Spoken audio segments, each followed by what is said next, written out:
Selamat datang di ruangan Pader Pio di Paroki Gembala Baik ini. Setelah sekian lama kita tidak bertemu, maka kali ini kita bertemu untuk mendengarkan kembali pengajaran-pengajaran dari Pastor Paulus Tony.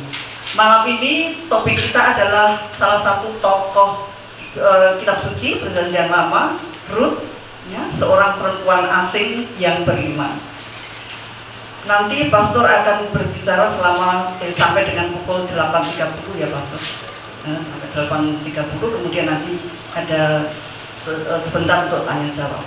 Untuk itu sebelum kita mulai, kita akan buka dengan doa. Silakan Ibu Herna tadi yang sudah diminta untuk memimpin.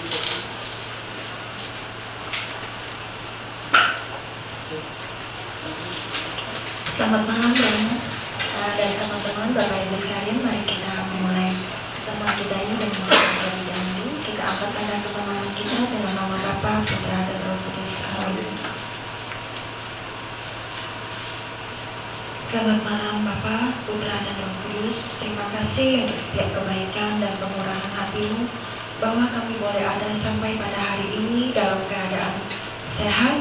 Engkau juga boleh terus memelihara iman kami, harapan kami, dan kasih kami akan Engkau. Tuhan, pada saat ini kami mau menyiapkan hati, akal budi, pikiran kami untuk dapat menerima setiap pengajaran yang akan diberikan oleh Pastor Paulus Tony yang kami kasihi. Kiranya Tuhan, Engkau mendapatkan kami sebagaimana tanah yang subur untuk bertumbuhnya firman-Mu. Mampukan kami ya Tuhan, kuasai panca indera kami agar dapat mengikuti semua pengajaran dengan baik dan dapat mencernanya, sehingga kami juga dapat menjadi pelaku firman itu sendiri. Terima kasih ya Bapa, terima kasih Yesus. Berkati juga pastor kami dalam menyampaikan setiap pengajaran, agar semuanya itu boleh berasal daripada-Mu. Terima kasih ya Bapa, semua doa ini kami naikkan kepadamu hanya dengan perantaraan Tuhan Yesus Kristus yang bersatu dengan Dikau dan Roh Kudus, Allah yang hidup dan berkuasa, kini dan sepanjang segala masa. Amin. Kemuliaan pada Bapa dan Putra dan Roh Kudus, seperti pada permulaan, sekarang, selalu, dan sepanjang segala abad. Amin. Bapa, Putra, dan Roh Kudus. Amin. Terima kasih Bu Herna. Maka waktu sepenuhnya kami serahkan kepada Pastor Paulus Tony. Silakan Pastor. Selamat malam Ibu Bapak dan saudara-saudari. Kita sudah 1 bulan lebih memang tidak bertemu karena baru sudah itu Imlek dan kegiatan kami sebelum juga. Minggu depan saya juga berhalangan lagi ada pertemuan kapusin lagi, karena minggu lalu ada pertemuan kapusin, minggu kosong, minggu depan lagi. Tetapi kita lihat nanti sesudahnya masih bisa ada pertemuan, karena selalu hari Selasa malam kita siapkan waktu untuk mempelajari tokoh-tokoh kitab suci. Tahun lalu kita sudah belajar hal-hal dasar tentang kitab suci, jadi tahun ini kita fokuskan pada tokoh-tokohnya saja. Kita sudah pelajari tokoh Abraham, Musa, kemudian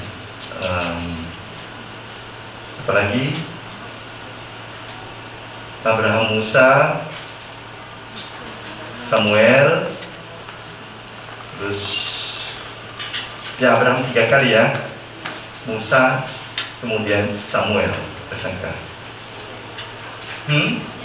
Deborah yang terakhir sebelum. Jadi ada 4 tokoh sudah kita pelajari. Nah sekarang kita masuk dalam tokoh yang kelima, tetap seorang perempuan, yakni Ruth. Ini suatu kisah yang menarik karena ini melibatkan orang asing. Yang kemarin-kemarin yang kita pelajari itu umumnya orang Yahudi sendiri. Abraham yang menjadi nenek moyang orang Yahudi, kemudian Musa, nabi terbesar, kemudian Samuel transisi, lalu Deborah hakim perempuan, satu-satunya hakim yang berasal dari gender perempuan. Nah sekarang kita lihat lagi gender perempuan yang lain, tetapi ini dari bangsa asing, bukan orang Israel sendiri, yang akan menjadi salah satu tokoh yang menurunkan Daud, nenek moyang Yesus. Nah, ini kalau kita sebut nanti dia adalah nenek moyang dari Yesus. Nanti kita lihat sejarahnya. Nah, baik, kita masuk saja langsung ke dalam pembahasan tentang Rut. Saya ingin kita, karena ini penting sekali cerita ini kita mengerti secara lengkap, maka kita baca bersama. Hanya 4 bab, tidak panjang. Saya bagi saja per halaman itu kiri kanan. Jadi sebelah kiri membaca halaman pertama, kemudian sebelah kanan halaman kedua, supaya kita tidak membaca semua secara sendirian. Tapi penting kisah ini kita tahu dengan persis, sehingga ketika kita membahasnya itu bisa kita menangkap pesannya itu juga lebih lengkap. Oke? Nah, saya sekarang kalau ada yang kitab suci punya silakan buka. Ada yang melihat dari sini juga boleh, karena saya copy itu langsung dari ini. Sebenarnya masih dari teks terjemahan baru yang pertama. Sebenarnya sudah ada terjemahan baru kedua, tapi saya tidak punya waktu cukup untuk mengetiknya karena belum ada file dalam bentuk digital yang terjemahan baru, yang karena ada kata-kata dan kalimat-kalimat yang diperbaiki supaya lebih lancar. Tapi ya jelas tidak apa-apa, maknanya sama, kita baca saja dari teks terjemahan baru yang pertama itu. Jadi sambil sebelah kiri dulu, nanti halaman kedua sebelah kanan. Begitu berurutannya. Kita mulai dengan sebelah kiri, silakan. Pada zaman para hakim meminta agar kelaparan di tanah Israel. Lalu pergilah seorang dari Yehuda beserta istrinya dan kedua anaknya laki-laki ke daerah Moab untuk menetap di sana sebagai orang asing. Nama orang itu. Kita silakan, selesaikan dulu satu halaman ini sebelah kiri. Jadi halaman kedua sebelah kanan.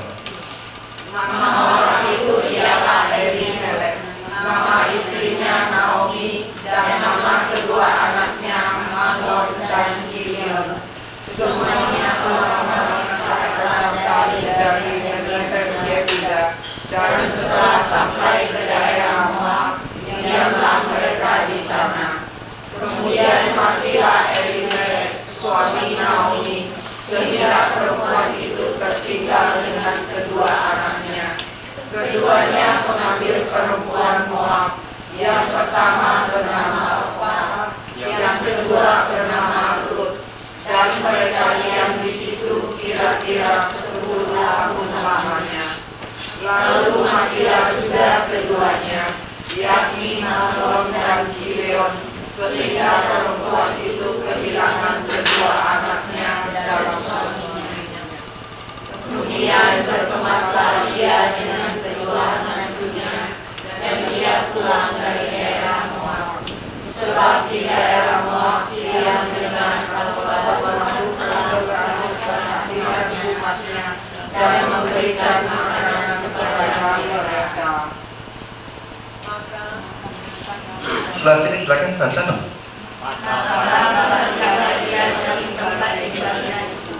Bersama-sama dengan kedua menantunya, ketika mereka sedang berjalan untuk pulang ke tanah Yehuda, berkatalah Naomi kepada kedua menantunya itu, "Pergilah, pulanglah masing-masing ke rumah ibunya.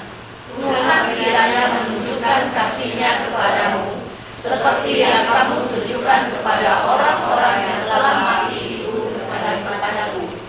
Kiranya atas karunia Tuhan kamu dapat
tuannya itu minta diri, tetapi Rut tetap berpaut padanya. Berkatalah Naomi, telah pulang iparmu kepada bangsanya dan kepada para alamnya. Pulanglah mengikuti iparmu itu. Tetapi kata Rut, janganlah desak aku meninggalkan engkau dan pulang dengan tidak mengikuti engkau. Sebab kemana engkau pergi, ke situ jugalah aku pergi. Dan di mana engkau bermalam, di situ jugalah aku bermalam. Bangsamu lah bangsaku, dan Allahmu lah Allahku. Di mana engkau mati, aku pun mati di sana, dan di sanalah aku dikuburkan. Beginilah kiranya Tuhan menghukum aku, bahkan lebih lagi daripada itu. Jikalau sesuatu apapun memisahkan aku dari engkau, selain daripada maut. Ketika Naomi melihat bahwa Rut berkeras untuk ikut bersama-sama dengan dia, berhentilah dia berkata-kata kepadanya. Dan berjalanlah keduanya sampai mereka tiba di Betlehem. Ketika mereka masuk ke Betlehem, gemparlah seluruh kota itu karena mereka. Dan perempuan-perempuan berkata, Naomi-kah itu? Tetapi dia berkata kepada mereka, janganlah sebutkan aku Naomi, sebutkanlah aku Mara, sebab Yang Maha Kuasa telah melakukan banyak yang pahit kepadaku.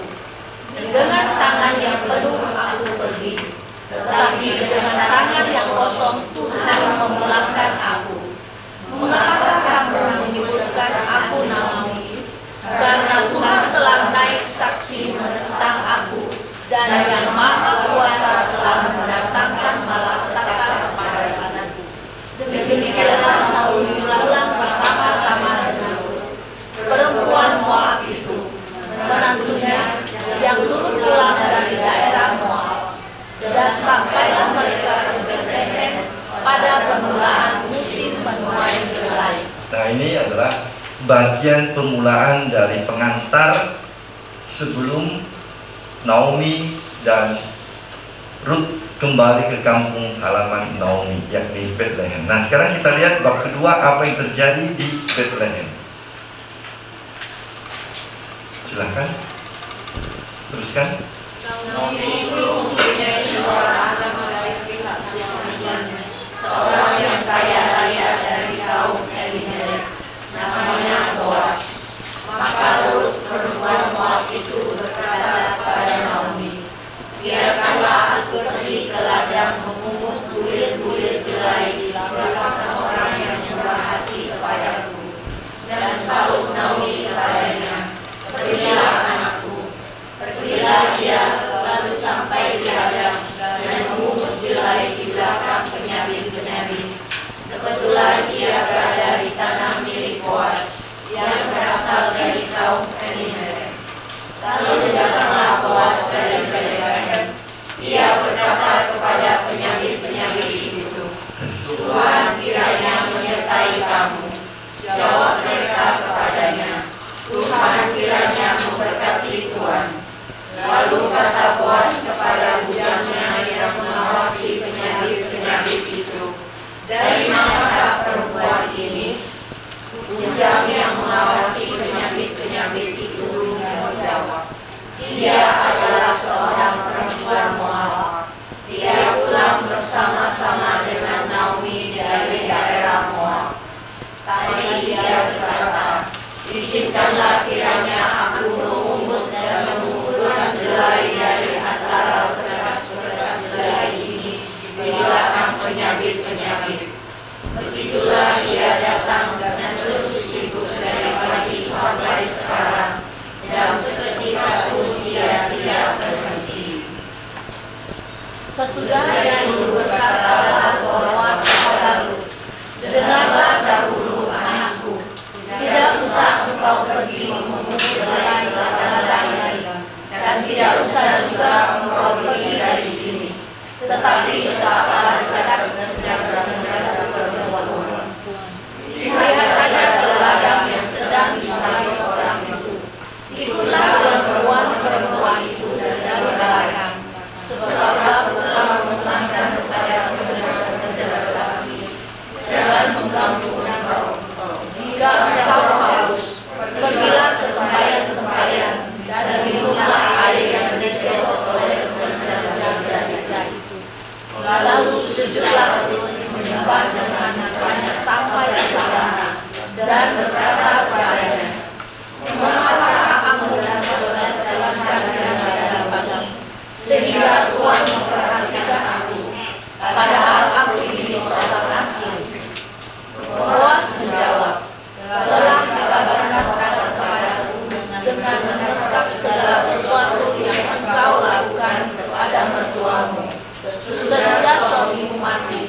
dan bagaimana engkau meninggalkan ibu bapamu dan tanah kelahiranmu, serta pergi kepada suatu bangsa yang dahulu tidak engkau kenal. Tuhan kiranya membalas perbuatanmu itu, dan kepadamu kiranya dikaruniakan upahmu sepenuhnya oleh Tuhan, Allah Israel, yang di bawah sayapnya engkau datang melindungi. Kemudian berkatalah Lut, memang aku mendapat belas kasihan daripadamu, ya Tuanku, sebab Tuhan telah menghibur aku dan telah menanamkan ini. Walaupun aku tidak sama seperti salah seorang hamba-hambamu perempuan. Ketika sudah waktu makan, berkatalah Boas kepadanya, datanglah kemari, makanlah roti ini, dan celupkanlah suapmu ke dalam cuka ini. Lalu duduklah ia di sisi penyabit-penyabit itu, dan Boas menunjukkan kepadanya. Maka Lut sampai kenyang, bahkan ada sisanya. Setelah ia bangun untuk memungut pula, maka Boas memerintahkan kepada pengerja-pengerjanya, dari antara berkas-berkas itu pun ia boleh memungut, janganlah ia diganggu. Bahkan haruslah kamu dengan sengaja mengambil sedikit-sedikit dari ongkokan jela itu untuk dia dan meninggalkannya, supaya dipungutnya. Janganlah berlaku kasar terhadap dia. Maka ia memungutnya ladang sampai petang. Lalu ia mengirit yang dipungutnya itu, dan ada kira-kira seefah jela banyaknya. Diangkatnya itu, lalu masuklah ia ke kota. Ketika mertuanya melihat apa yang dipungutnya itu, dan ketika dikeluarkannya dan diberikannya kepada mertuanya sisa yang ada setelah kenyang itu, maka berkatalah mertuanya kepadanya, di mana kau mau memungut dan di mana kau bekerja hari ini? Diberkatilah kiranya orang yang telah memperhatikan engkau itu. Lalu diceritakannya pada mertuanya itu pada siapa ia bekerja. Katanya, nama orang pada siapa aku bekerja hari ini ialah Boas. Sesudah itu berkatalah Naomi kepada menantunya, diberkatilah kiranya orang itu oleh Tuhan yang rela mengaruniakan kasih setianya kepada orang-orang yang hidup dengan namanya mati. Lagi kata Naomi kepadanya, orang itu kaum kerabat kita, dialah salah seorang yang wajib bersusila. Lalu kata perempuan Moab itu, lagi pula ia berkata kepadaku, tetaplah dekat pengerja-pengerjaku sampai mereka menyelesaikan seluruh penyambitan ladang. Lalu berkatalah Naomi kepada Lut, menantunya itu, ya anakku, sebaiknya engkau keluar bersama-sama dengan pekerja-pekerjanya perempuan, supaya engkau jangan disusahi orang di tanah lain. Demikianlah Lut tetap dekat pada pekerja-pekerja perempuan Boas untuk memungut sampai musim menuai jelai dan musim menuai gandum telah berakhir. Dan selama itu ia tinggal pada mertuanya. Nah, ini pengalaman yang baik yang dialami oleh Ruth bersama dengan Boas. Nah, sekarang tahap berikutnya adalah tahap yang ada romantisnya sedikit. Silakan.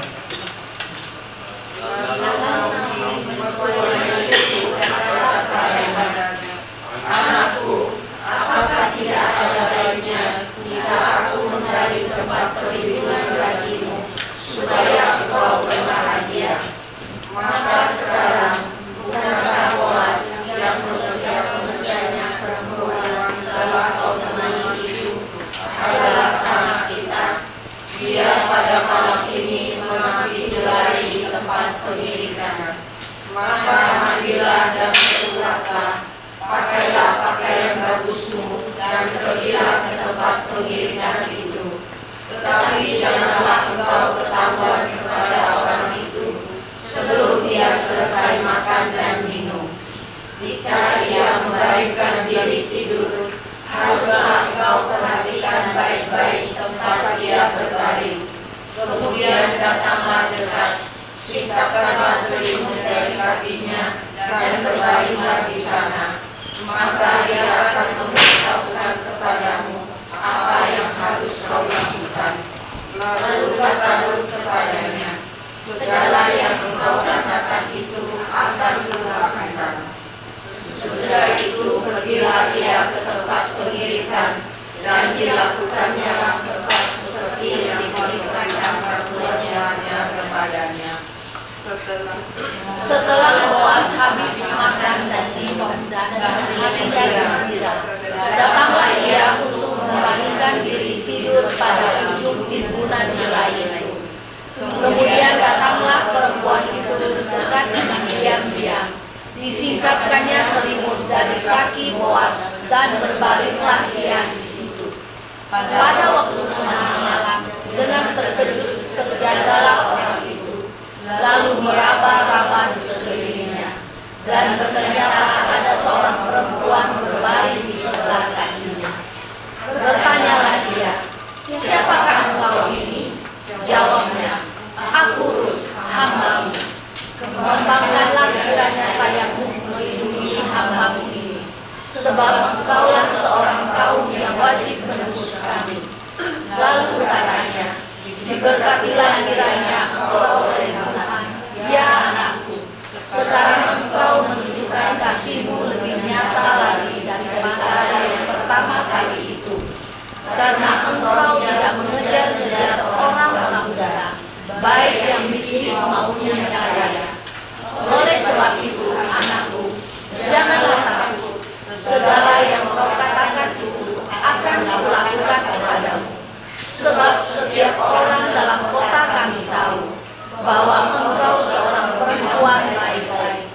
Maka sekarang mereka seorang kaum yang wajib menebus. Tetapi walaupun demikian, masih ada seorang penebus yang lebih dekat daripadaku. Tinggallah di sini malam ini dan besok pagi. Jika ia mau menebus engkau, baik, biarlah ia menebus. Tetapi jika ia tidak suka menebus engkau, maka akulah yang akan menebus engkau. Demi Tuhan yang hidup, berbaring sajalah tidur sampai pagi. Jadi berbaringlah ia tidur di sebelah kakinya sampai pagi. Lalu bangunlah ia, selang orang dapat kenal-mengenal. Maka kata Boas, janganlah diketahui orang bahwa seorang perempuan datang ke tempat pengirikan. Lalu katanya, berikanlah selendang yang engkau pakai itu, dan kadakanlah itu. Lalu dikadakannya selendang itu. Kemudian ditakarnya mengangkat jari ke dalam selendang itu. Sesudah itu pergilah Boas ke kota. Setelah perempuan itu sampai kepada mertuanya, berkatalah mertuanya itu, bagaimana anakku? Lalu diceritakannya semua yang dilakukan orang itu kepadanya, serta berkata, yang 6 takat jelai ini diberikannya kepadaku, sebab katanya, engkau tidak boleh pulang kepada mertuamu dengan tangan hampa. Lalu kata mertuanya itu, duduk sajalah menanti anakku, sampai engkau mengetahui bagaimana kesudahan perkara itu. Sebab orang itu tidak akan berhenti sebelum diselesaikannya perkara itu pada hari ini juga. Boas telah pergi ke pintu gerbang dan duduk di sana. Kebetulan lewatlah penebus yang disebutkan Boas itu. Lalu berkatalah Boas, hai saudara, datanglah dahulu kemari, duduklah di sini. Maka datanglah dia, lalu duduk. Kemudian dipilihnya 10 orang dari para tua-tua kota itu, dan berkata, duduklah kamu di sini. maka hiduplah mereka. Lalu berkatalah ia kepada penebus itu, tanah milik kepunyaan saudara kita, Elimelek, hendak dijual oleh Naomi, yang telah pulang dari daerah Moab. Jadi pikirku, baik juga hal itu kusampaikan kepadamu sebagai berikut. Belilah tanah itu di depan orang-orang yang hidup di sini, dan di depan para tua-tua bangsa kita. Jika engkau mau menebusnya, tebuslah. Tetapi jika engkau tidak mau menebusnya, beritahukanlah kepadaku, supaya aku tahu, sebab tidak ada orang yang dapat menebusnya kecuali engkau. Dan sesudah engkau, aku, lalu berkatalah ia, aku akan menebusnya. Tetapi kata Boas, pada waktu engkau membeli tanah itu dari tangan Naomi, engkau memperoleh Rut juga, perempuan Moab, istri orang yang telah mati itu, untuk menggandakan orang itu di atas hidup pasangannya. Lalu berkatalah penebus itu, jika demikian, aku ini tidak dapat menebusnya, sebab aku akan memusnahkan diri usahaku sendiri. Aku berharap engkau menebus apa yang seharusnya aku tebus, sebab aku tidak dapat menebusnya. Beginilah kebiasaan dahulu di Israel dalam hal menebus dan mengikat. Setiap kali orang hendak membuatkan sesuatu perkara, maka yang seorang menanggalkan kasutnya sebelahnya dan memberikannya kepada yang lain. Demikianlah caranya orang mensahkan perkara di Israel. Lalu penebus itu berkata kepada Boas, engkau saja yang membelinya, dan ditanggalkannya kasutnya. Kemudian berkata Boas kepada para tua-tua dan kepada semua orang di situ, kamulah pada hari ini menjadi saksi bahwa segala milik Elimelek dan segala milik Kilion dan Mahlon aku beli dari tangan Naomi. Juga Rut perempuan Moab itu, istri Mahlon, aku peroleh menjadi istriku untuk menegakkan nama orang yang telah mati itu di atas milik pusakanya. Demikianlah nama orang itu tidak akan lenyap dari antara saudara-saudaranya dan dari antara warga kota. Kamulah pada hari ini menjadi saksi, dan seluruh orang banyak yang hadir di gerbang dan para tua-tua berkata, kamilah menjadi saksi. Tuhan kiranya membuat perempuan yang akan masuk ke rumahmu itu sama seperti Rahel dan Lea, yang keduanya telah membangunkan umat Israel. Biarlah engkau menjadi makmur di Efratah, dan biarlah namamu termasyhur di Betlehem. Keturunanmu kiranya menjadi seperti keturunan Peres yang dilahirkan Tamar bagi Yehuda, oleh karena anak-anak yang akan diberikan Tuhan kepadamu dari perempuan muda ini. Lalu Boas mengambil Rut dan perempuan itu menjadi istrinya, dan dihampinya dan dia. Maka atas bagian perempuan itu mengandung, lalu melahirkan seorang anak laki-laki.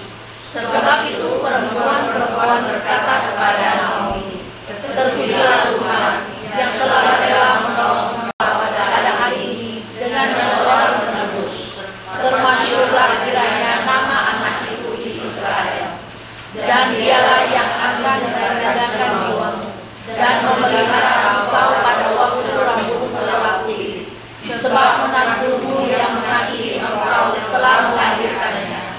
Perempuan yang bernama bagimu dari 7 anak laki-laki. Dan Naomi mengambil anak itu serta meletakkannya pada pangkuannya, dan dialah yang mengasuhnya.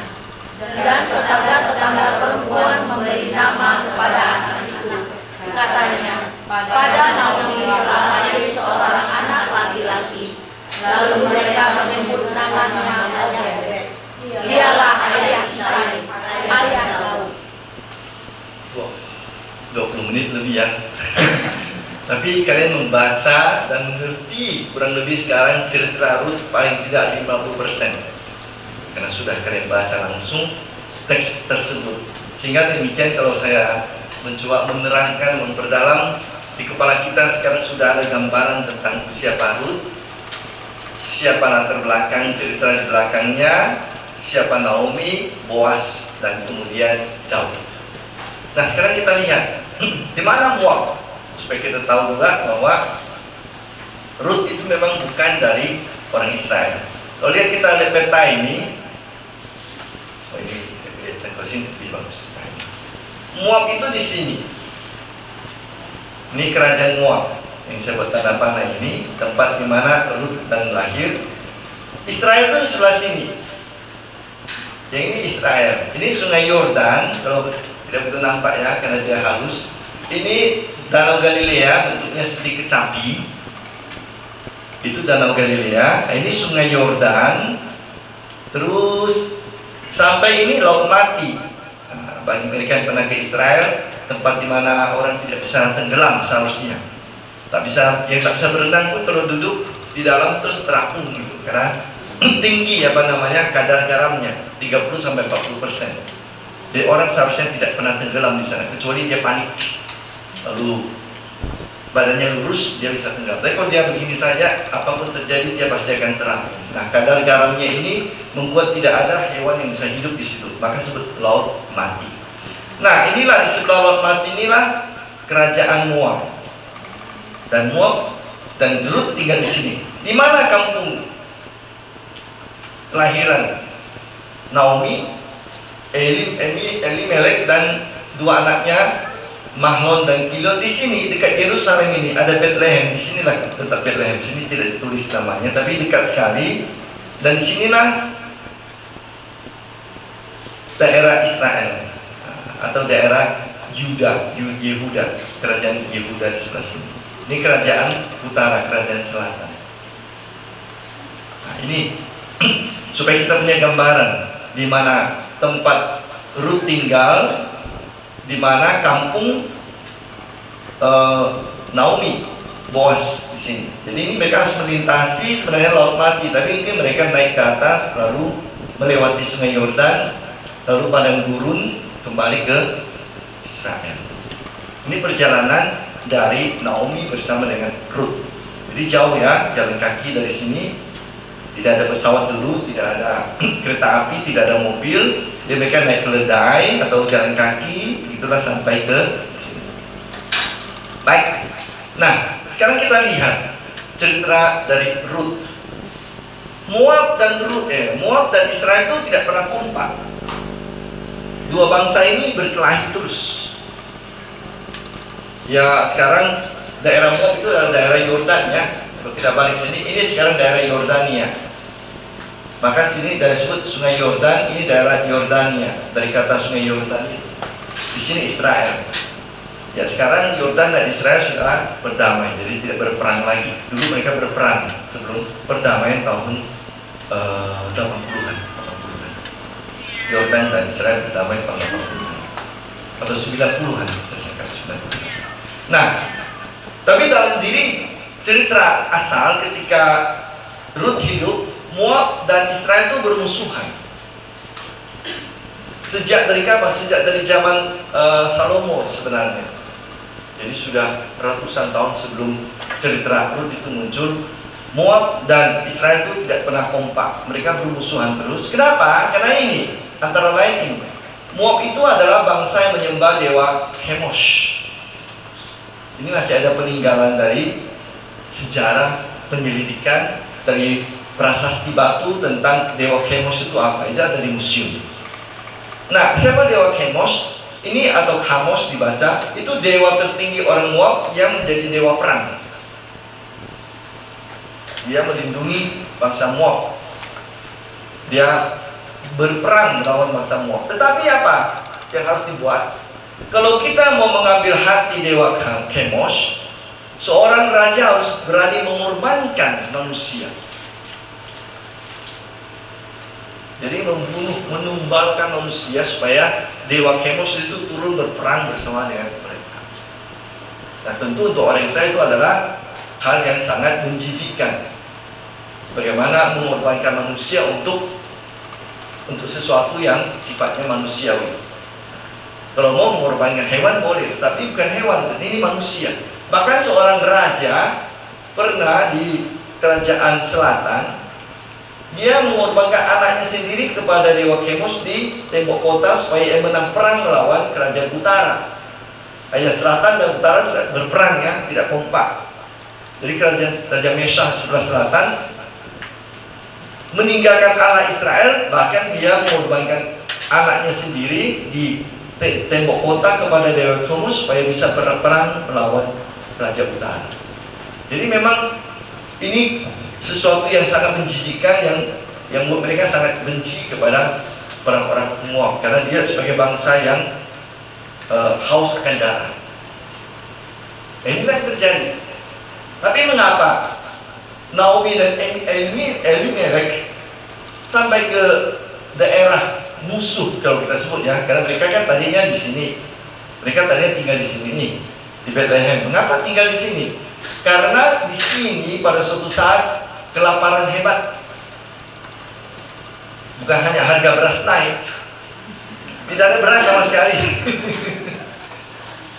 Jadi tidak ada beras sama sekali di sana. Tidak ada gandum kita sebut. Mungkin apa? Mungkin kemarau, kekeringan sehingga mereka tidak bisa menanam. Nah, setelah habis semua persediaan mereka kalau tinggal di sini akan mati kelaparan, maka mereka terpaksa pergi mengungsi ke daerah musuh Moab. Dan untunglah di sana mereka diterima, tidak ditangkap, tidak dibunuh, supaya mereka boleh hidup. Nah, itu yang terjadi dengan si Naomi dan Elimelech mengungsi dari Bethlehem ke Moab karena kelaparan di negara asal. Mereka bawa dua anaknya, Mahlon dan Kilion. Ternyata di sana Elimelech meninggal. Tidak disebutkan alasannya, mungkin karena penyakit atau kenapa.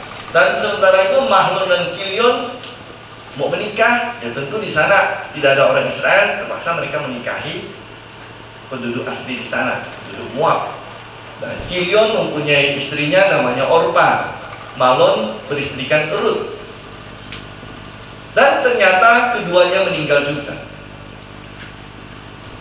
Mahlon dan Kilion, di tanah asing. Ceritanya tinggallah Naomi bersama dengan dua menantu perempuan. Nah, Naomi kita bisa mengerti, dia kehilangan suami, dia kehilangan anak. Kalau dia bertahan terus di tanah asing, merasa tidak nyaman, maka dia memutuskan kembali ke negara asalnya, ke Bethlehem. Sementara itu dia dengar juga bahwa ternyata hujan sudah turun, panen sudah banyak, jadi tanah sudah subur kembali. Sementara dia juga masih punya tanah di Bethlehem, tidak dijualnya. Kalau itu saya bisa mengolah kembali tanah, daripada saya sendirian di tanah asing, mati di tanah asing, lebih bagus pulang ke negara asal, masih punya tanah. Kalau misalnya tak mampu mengolah tanah, saya bisa jual tanah tersebut, uangnya bisa dipakai untuk masa tua. Nah, karena itu dia memutuskan dia mau pulang, dan dia lepaskan kedua menantu perempuannya itu. Kalian tak usah ikut saya pulang, kembalilah kepada orang tua kalian. Kalian masih muda, masih bisa menikah, masih punya masa depan. Itu pikiran Naomi. Jadi ternyata apa terjadi? Orpa pulang ke orang tuanya, tetapi Rut memilih untuk setia kepada Naomi. Dan ini ungkapan Rut yang terkenal itu. Janganlah desak aku meninggalkan engkau untuk pulang dan tidak mengikuti engkau. Sampai dari teks terjemahan yang baru ya, TB2. Sedikit berbeda tapi isinya sama. Janganlah desak aku meninggalkan engkau untuk pulang dan tidak mengikuti engkau. Kemanapun engkau pergi, ke situ aku pergi. Dimanapun engkau bermalam, di situ aku bermalam. Bangsamulah bangsaku dan Allahmu Allahku. Dimanapun engkau mati, di situ aku mati dan dikuburkan. Kiranya Tuhan menghukum aku dengan berat, bahkan lebih dari jikalau ada yang memisahkan aku dari engkau. Jangan, saya salah tulis itu. Janganlah, saya salah ketik. Janganlah ada yang memisahkan aku dari engkau kecuali mau. Ini ingat, ini salah ketiknya.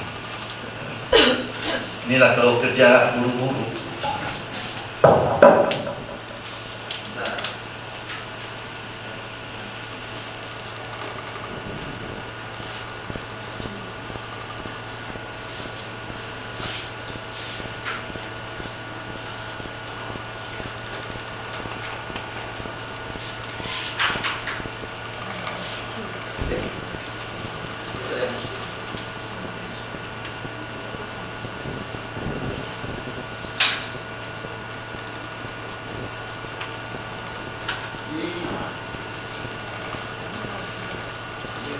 Dengan hotspot ini sering lari-lari.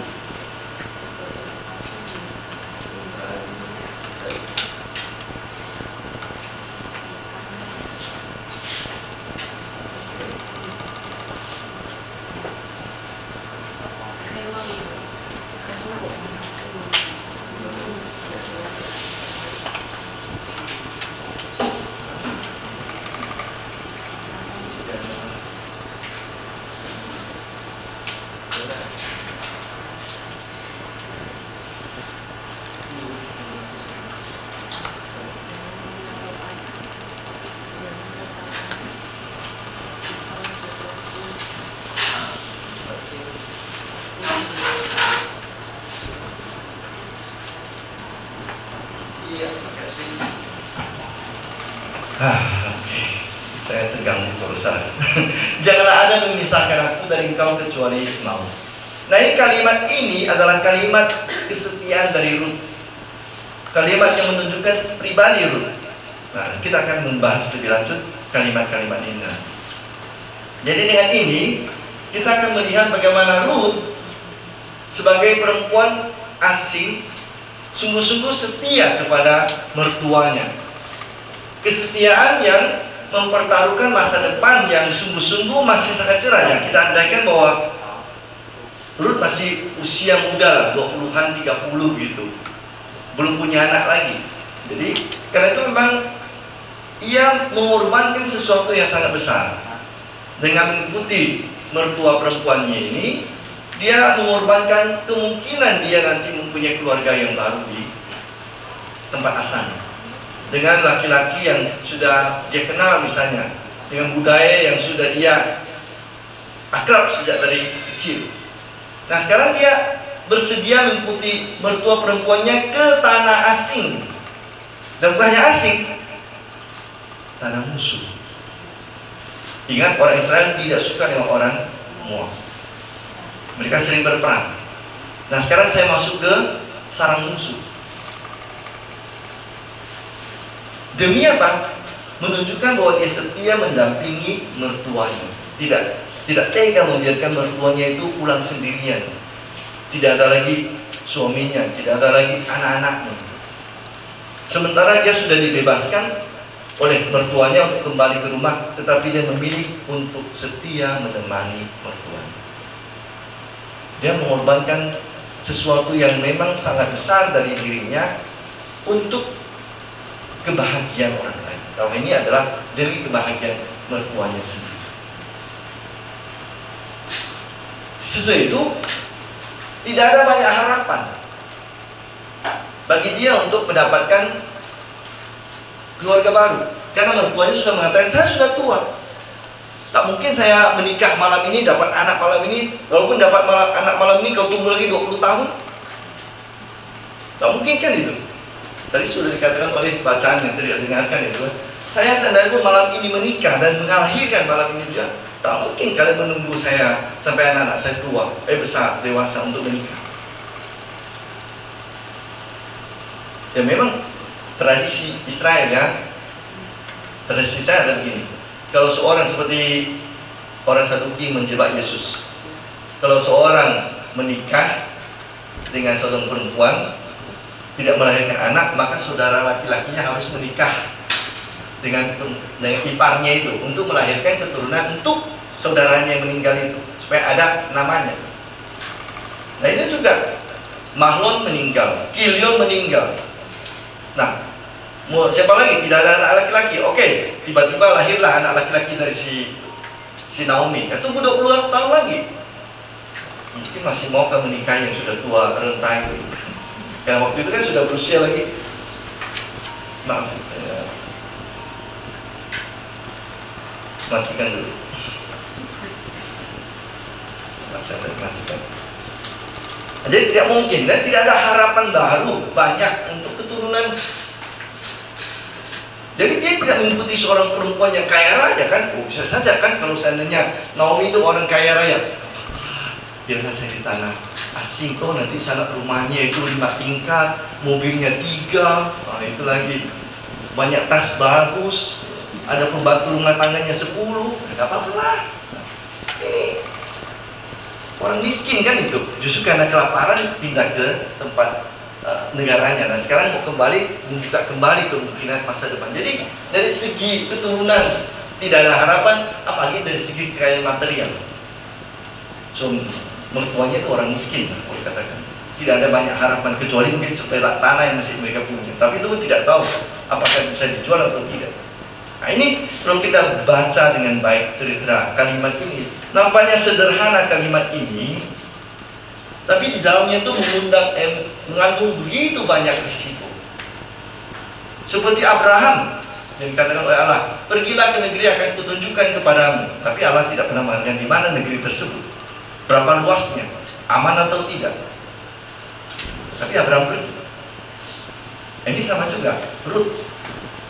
Dia meninggalkan keluarga asal, di mana dia aman, di mana dia terlindung, di mana dia dekat dengan budayanya, dan pergi ke tempat yang sama sekali tidak dikenal, yang justru adalah bermusuhan dengan mereka, dan tidak ada jaminan apakah dia akan menikah lagi atau bisa hidup dengan layak. Tak usah pun menjadi kaya, hidup dengan layak pun belum tentu diketahui, karena jelas mertuanya itu tidak punya banyak harta.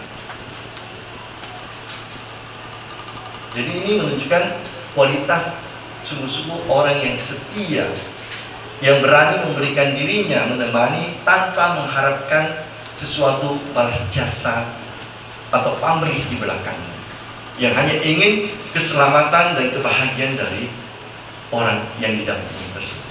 Ini dalam ini adalah Naomi, mertuanya. Jadi tidak ada jaminan apa-apa tentang keamanan dan kesejahteraan. Jadi dia tidak mempunyai syarat apapun. Inilah kesetiaan dari Ruth.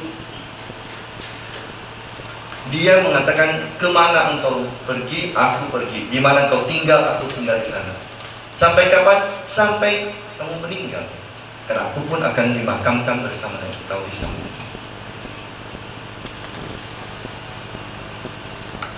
Jadi seperti janji perkawinan dalam untung dan malang, sehat dan sakit. Nah, ini bukan antara suami istri, tapi antara mertua dan menantu.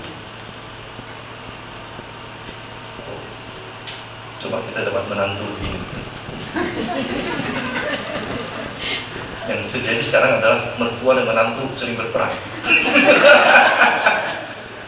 Makanya menantu bilang dengan suaminya, kita cari rumah baru sekarang. Jangan dengan uang susah. Nanti aku ditindas.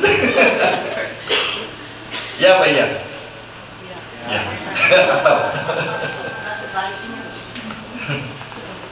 Jadi lihat ya. Ini suatu cerita yang melukiskan kualitas orang yang sungguh-sungguh mengabdi dan melayani dengan tulus. Mengabdi dan melayani dengan tulus.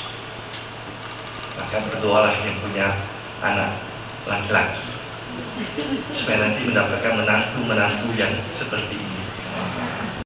Dunia kita jadi dunia bahagia. Tak usah takut, ada orang yang akan mendampingi kita sampai kita meninggal pun dia berserta dengan kita. Dan itu tadi, dia mendampingi bukan dengan pamrih, bukan dengan supaya dapat warisan nanti, supaya dapat ini dan itu. Dia sungguh-sungguh mau melayani, mengorbankan seluruh masa depannya, bahkan menempuh risiko ke tempat musuh. Dia bukan hanya tempat miskin ya, musuh lagi, tanpa ada jaminan apa. Inilah kesetiaan dari Ruth. Dan kita lihat sekarang keimanan dari Ruth. Allahmu menjadi Allahku, bangsamu menjadi bangsaku. Yang tadi kan persoalan antara emosional, saya dengan ibu mertua kan. Ini sekarang bukan persoalan emosi lagi antara saya dengan mertua. Ini hubungan saya dengan Tuhan. Dia sudah biasa akrab dengan liturgis, dengan iman. Kita sudah iman kepada Dewa Kemos dengan segala liturgi. Nah sekarang dia bersedia meninggalkan semua itu untuk sungguh-sungguh menyatu dengan iman dari ibu mertuanya. Allahmu menjadi Allahku. Jadi berani melepaskan sesuatu yang sungguh memberikan selama ini keterjaminan, keamanan dalam hatinya. Karena ini soal iman kan, soal agama itu kan soal emosi hati, logika saya tidak masuk. Tetapi itu pun dia berani lepaskan untuk menyatu sungguh-sungguh dengan Naomi, dan sambil juga bersedia terbuka untuk mempelajari nilai-nilai yang baru. Yang selama ini sudah akrab, sudah dirasakan sungguh-sungguh memberikan kepada dia ketenangan dan kedamaian. Sekarang dia berani lepaskan untuk merengkuh, mengambil, memeluk nilai-nilai baru beserta seluruh aturan-aturan yang baru. Dan dia penuh iman, mempercayai bahwa Allah Israel akan melindungi dia. Jadi ada situ unsur yang disebut dengan penyelenggaraan ilahi. Kalau saya memeluk agama mertua saya, sungguh-sungguh percaya kepada Allah Israel, saya yakin juga dia akan bekerja untuk menyelamatkan saya. Dia tahu tentang bahaya, bangsa musuh, tetapi ia tetap masuk dengan posisi yang sangat lemah, sangat riskan. Janda asing, masih muda lagi, mungkin sangat cantik, kita nggak tahu, tidak pernah dikatakan romantikanya bagaimana ya. Tapi jelas janda asing, muda, dan yang mendampingi dia hanya juga janda tua. Jadi tidak ada pelindung yang benar-benar bisa membuat mereka aman, dua-duanya itu. Oke lah, Naomi masih bisa dilindungi karena dia orang Yahudi. Nah, orang Yahudi tidak akan menyerang orang Yahudi. Tapi ini orang asing. Nah, dalam perjanjian lama kita tahu bahwa perempuan janda itu adalah orang yang tidak mempunyai pelindung. Perempuan janda, orang asing lagi. Jadi minoritas dari minoritas, musuh lagi. Tapi dia mempercayakan dirinya kepada Allah Israel, kepada Tuhan orang-orang Yahudi, Tuhan dari ibu mertua. Ini iman dari si Ruth, iman dari Ruth. Jadi dia sungguh-sungguh memberikan dirinya di bawah tangan penyelenggaraan ilahi, penyelenggaraan dari Allah sendiri. Jadi perempuan asing dan penuh iman yang setia kepada mertua. Tapi tidak hanya itu, cerita Ruth itu kita bisa melihat kualitas-kualitas lain dari Ruth. Dia itu rajin. Dia sampai di tanah asing, dia tidak mulai berpangku tangan karena saya itu orang asing, belum kenal budaya sini. Cobalah ibu dulu lihat apa yang bisa saya membantu saya. Kalau tadi kita baca, dia menawarkan diri. Bu, musim jelai mulai, aku pergi kerja ya.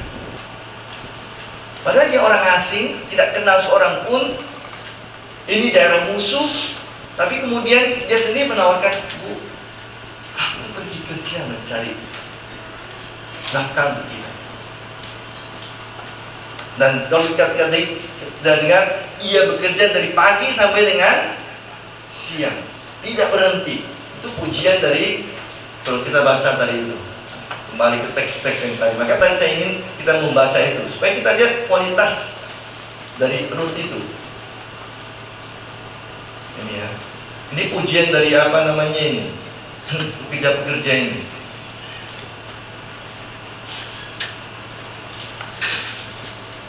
Nah, begitulah ia datang dan terus sibuk dari pagi sampai sekarang, dan seketika pun ia tidak berhenti. Ini pujian, ini dari ini maksudnya ini pasti dari ini kepala tukang lain, pengawas. Dan dia bisa melihat Ruth yang datang itu dan dia puji, padahal itu musuh. Tapi dia puji kan, ia bekerja dari pagi sampai sekarang dan tidak pernah berhenti bekerja. Dan dia sendiri menawarkan kan, Bu, biarkan aku pergi ke ladang memungut bulir-bulir jerah di belakang orang-orang murah hati kepadaku. Pergilah. Jadi dia tidak mengasihani dirinya. Wah, orang asing itu dikenal, takut nanti saya diganggu orang. Tapi dia keluar dari dirinya, keluar dari ketakutannya, memberanikan dirinya, berinisiatif. Saya yang harus membantu. Ini mertua sudah tua, saya harus bekerja untuk dia. Dan dia percaya bahwa ada orang murah hati lain, kasih. Biarlah aku memungut bulir-bulir jerah di belakang orang yang murah hati kepadaku. Dia punya pandang positif bahwa dia walaupun tidak ada musuh, bukan semua orang jahat, ada orang yang murah hati.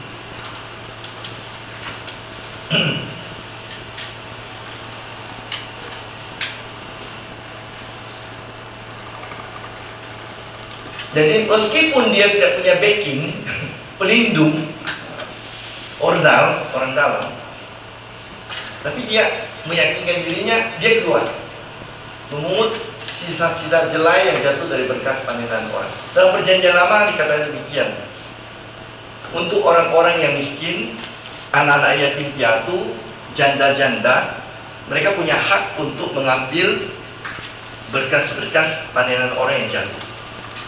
Misalnya saya sedang memanen nih, lalu jatuhlah sekelompok atau suatu dua batang, jangan ambil kembali. Itu hak orang miskin. Jadi kalau sedang kerja ada sesuatu yang jatuh dari pondongan kita, tidak boleh diambil kembali. Itu hak orang miskin.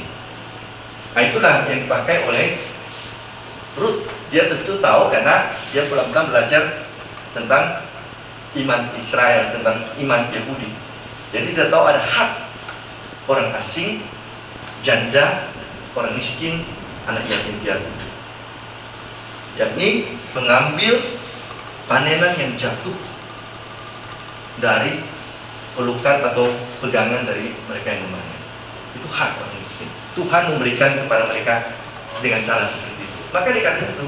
Jadi dia mengumpulkan sisa-sisa jelai yang jatuh dari bekas panenan itu.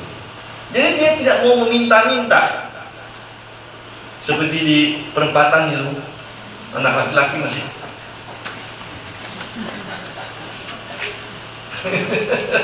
sudah biasa kita lihat, jadi bisa meniru. Dia tidak mau, walaupun dia bisa. Walaupun bisa dia ketuk rumah orang kan. Orang miskin boleh. Tapi dia tidak mau pakai cara itu. Dia mau bekerja dengan tangannya sendiri.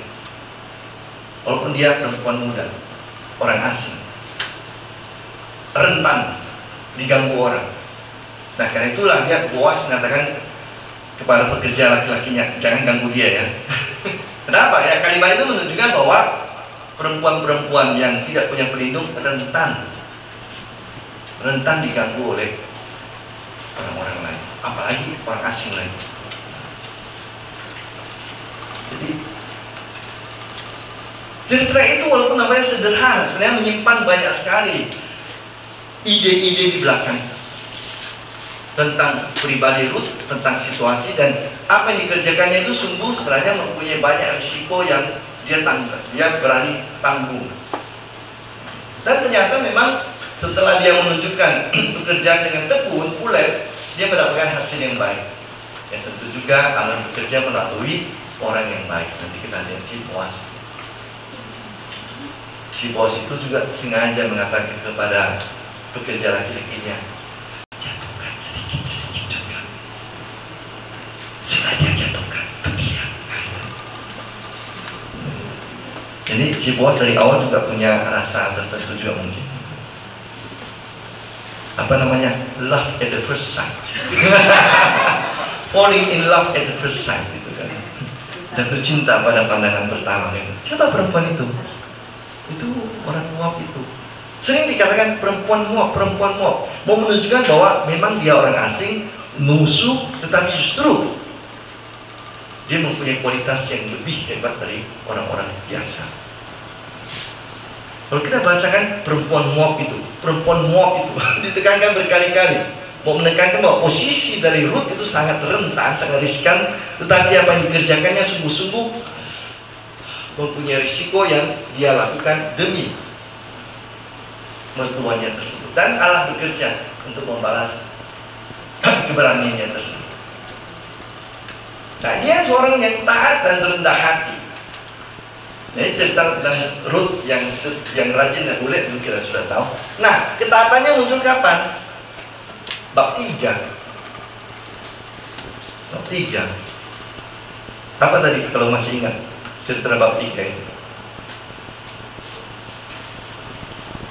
Sesuatu yang sebenarnya kalau kita lihat secara manusiawi itu bisa membuat kita nggak mau, takut, ngeri. Kalau masih ingat tadi cerita yang kita baca tadi bab 3. Ini kalau kita lupa nih, kembali nih bab 3 nih. Nah, ini dia. Anakku, baiklah bahwa kamu sekarang mencari pelindung yang baru, karena tidak mungkin rasanya kamu hidup begitu terus. Nah, malam ini ya, dia itu bagus. Kasih lipstick, maskara. Kalau perlu cabut alis, lukis lagi. Perempuan itu ya. Makanya ada yang lucu-lucu kan, yang umur lah kadang sulit memuaskan perempuan. Allah pun tidak bisa. Buktinya Allah kasih alis. Dicukurnya semua, di garisnya situ, di alisnya yang baru. Nah, itu kan itu. Atau ada itu intermezzo. Ini maksudnya berhiasa secantik mungkin malam ini, pakai parfum Chanel of Life gitu kan, yang harum-harum itu, rias rambutmu dan tidur ya. Kan kalau perempuan baik-baik, masa kalau malam-malam tidur di kaki laki-laki, nanti saya disampar gimana? Kan itu ngeri kan itu. Tetapi enggak, segala yang kau katakan akan ku lakukan. Ruth mempunyai ketaatan karena dia percaya bahwa tidak mungkin mertua perempuannya itu akan menjerumuskan dia. Nah, mungkin mertuanya yang begitu baik itu mempunyai rencana buruk terhadap dia. Nah, karena itu dia mempunyai ketaatan seperti itu. Dia akan mencari perlindungan, mencari suami dengan cara ada istiadat orang Israel, meminta perlindungan dengan tidur di ujung kaki dari laki-laki tersebut. Jadi selimutnya disingkapkan dan dia tidur menyandar di kakinya. Itulah cara perempuan itu memohon perlindungan tanpa kata-kata. Ujung di sini. Jadi tak usah praktekkan, nggak apa-apa. Bayangkan saja. Jadi nanti malam saya tidur jangan ada yang tidur di sini ya.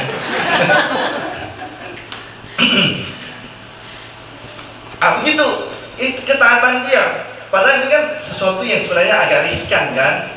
Dan secara manusiawi untuk seorang perempuan itu kan rasanya gimana gitu ya.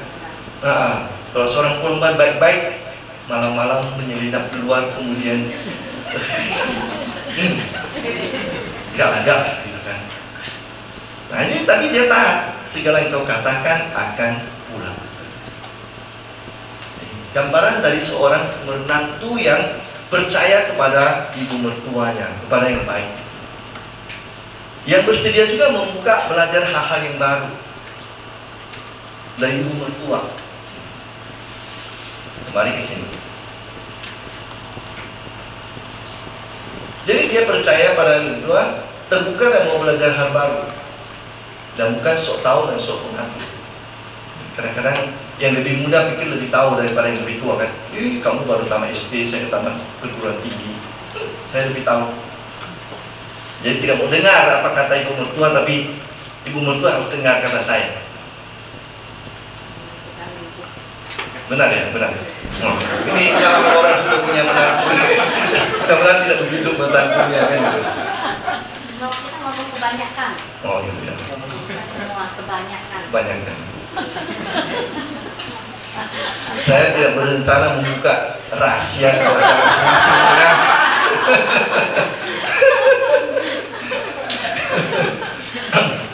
Sini ada baru memulai mencari pasangan hidup. Nah, cobalah cari yang menantu yang mau belajar juga, bukan yang serba tahu, merasa diri serba tahu. Jadi terbuka dan mau belajar hal-hal yang baru, walaupun mungkin hal baru itu asing untuk dia kan. Di tempat kami begitu caranya untuk, tapi oke, saya coba. Itu kan itu. Ya, itu yang penting. Kita mungkin punya suatu cara tertentu untuk membuat sesuatu, lalu ditawarkan cara baru, bukan begitu kok, salah itu. Belum dibuat sudah salah, tidak benar, karena bertentangan atau berbeda dengan yang saya buat selama ini. Padahal kita kan bukan serba tahu. Serba tahu memang ada cara baru yang efektif juga, bahkan lebih baik lagi. Belum dicoba sudah marah-marah, atau belum dicoba sudah menolak.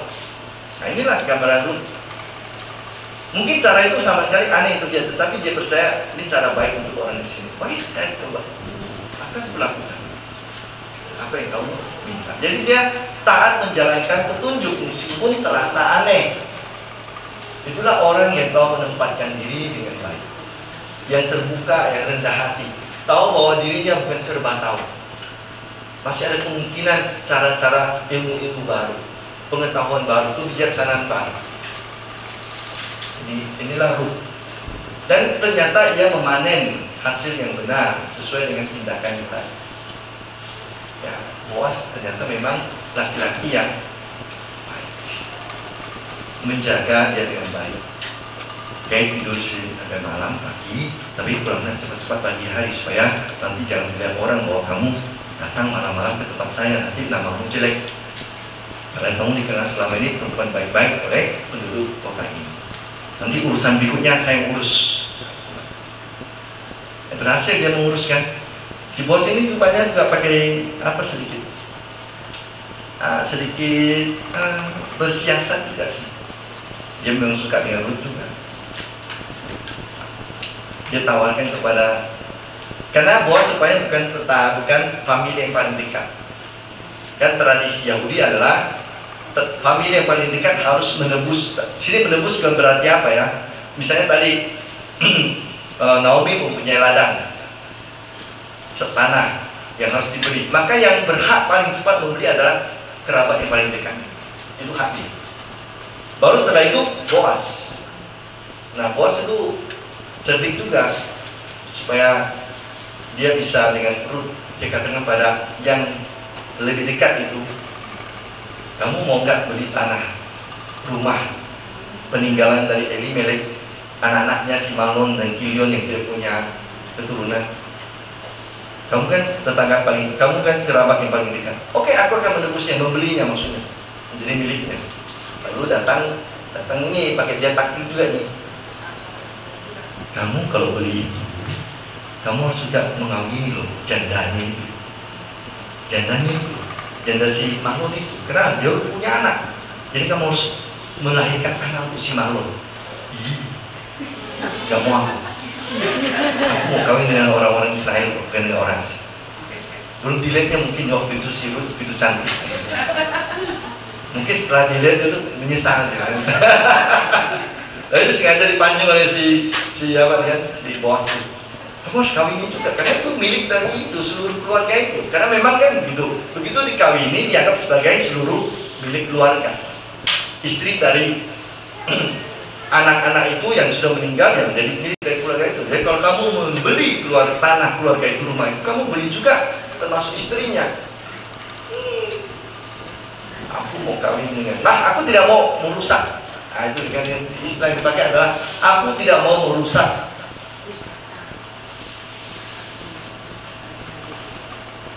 Ini dia. Aku tidak dapat merusakkan milik pusakaku sendiri. Karena dia bayangkan ada perempuan asing yang masuk ke dalam rumah tangga. Padahal dia mau pikir, dia mau sungguh-sungguh hanya darah orang Yahudi. Jadi udahlah, kamulah itu, aku nggak mau. Kamu Boas dapat kesempatan, pucuk dicinta ulang tiba. Cepat-cepat diambilnya sandal dari siapa itu. Karena itu gaya orang Yahudi dulu. Kalau buat perjanjian bukan dengan metrai atau cap, tapi ini sandal. Nih sandalku ambil. Artinya sudah sah perjanjian kita. Dan saya ambil tanganku. Saya lebih tua dari itu.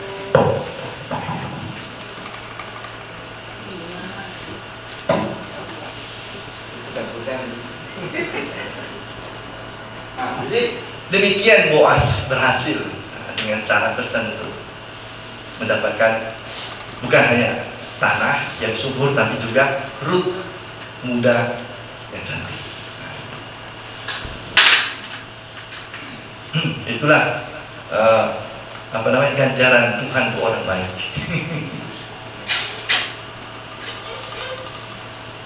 Lalu dia mendapatkan Boas, hidup bahagia, dan dari situ lahirlah si Obed.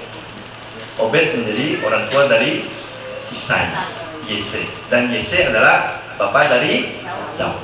Jadi dengan kata lain, Rut adalah buyut dari Daud, ibu dari nenek kan itu. Dia generasi keempat buyut. Dan Yesus adalah nggak tahu lagi generasi keberapa. Jadi untuk Yesus, Rut adalah nenek moyangnya. Karena dari keturunan Daud nanti lahirlah Yesus. Tapi sudah harus tunggu lagi sekian ribu tahun. Daud itu lahir tahun 1000. Sebelum tahun 1000, sebelum Masehi. 1000 tahun lebih baru lahir Yesus. Dan Daud itu masih keturunan keempat dari Rut. Jadi saudara-saudari, kalau kita lihat hubungan kasih dan penyerahan ilahi itu sangat kuat di dalam kitab Rut. Bagaimana Rut menceritakan kasih yang indah antara ibu mertua dan menantu perempuan. Kasih yang penuh kesetiaan itu. Dan juga kitab Rut menggambarkan keindahan dari kisah Boas dan Rut.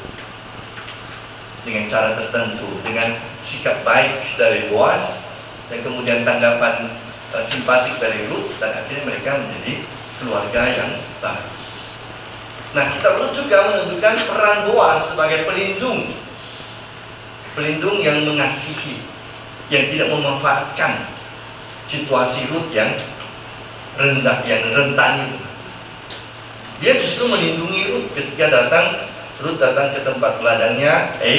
Kepada pekerja-pekerja perempuan, jangan kalian bully ya.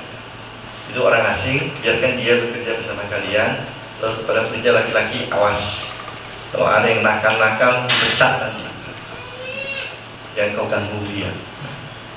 Jadi dia sungguh-sungguh memberi perhatian, tidak memanfaatkan kedudukannya dan situasi Rut yang sedang rentan itu, tapi justru melindungi, memberi perhatian dan memberikan kepada Rut apa yang perlu. Jadi penuh kasih dan perhatian kepada yang lemah. Kalau kita mau kaitkan sedikit dengan perjanjian baru, ya mungkin kira-kira seperti Yesus yang beri perhatian kepada mereka yang menderita itu. Yesus yang memperhatikan orang-orang yang kelas 2, kelas 3 itu.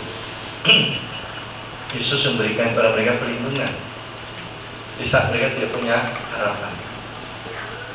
Peran Boas. Nah, kita perlu juga menggambarkan kerelaan memberi. Ya, pertama Rut memberikan seluruh hidupnya untuk Naomi, dan kemudian Boas memberikan rezeki yang cukup untuk keluarga Naomi dan Rut, dan Tuhan memberikan kepada mereka kasih. Pada akhirnya membentuk keluarga baru yang bahagia. Jadi lihat, kualitas dari memberi itu akan menghasilkan sesuatu yang indah. Dan akhirnya apa? Keselamatan.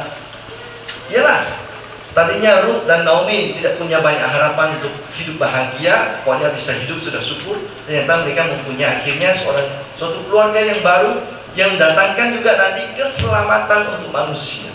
Ya, tentu mereka tidak mengerti saat itu, tapi Allah bekerja lewat mereka.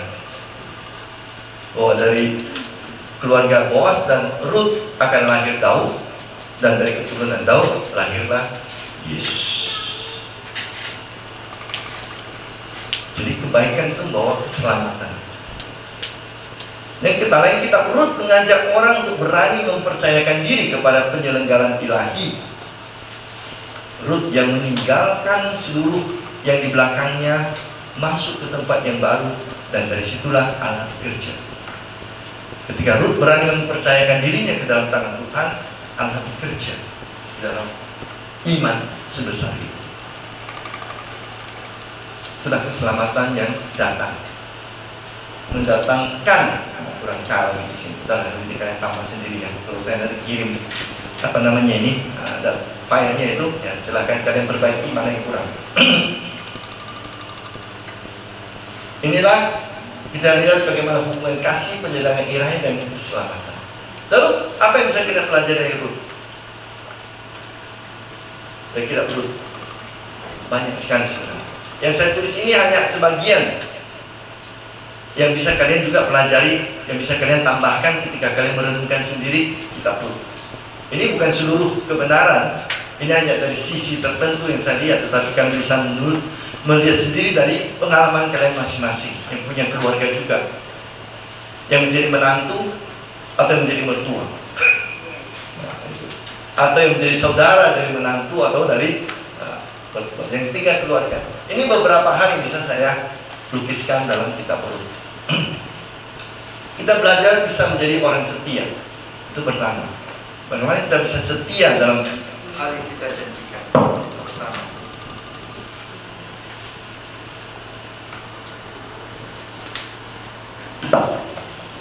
Aku akan pergi kemana engkau pergi. Aku akan tinggal di mana engkau tinggal. Aku akan diam di situ bermalam, dari tinggal maksudnya. Bangsamu menjadi bangsaku, Allah menjadi Allahku. Di mana engkau dikuburkan, aku pun akan dikuburkan bersama. Itu orang yang setia. Yang kedua, beriman. Nah, beriman bukan berarti saya percaya pada Tuhan, itu selesai.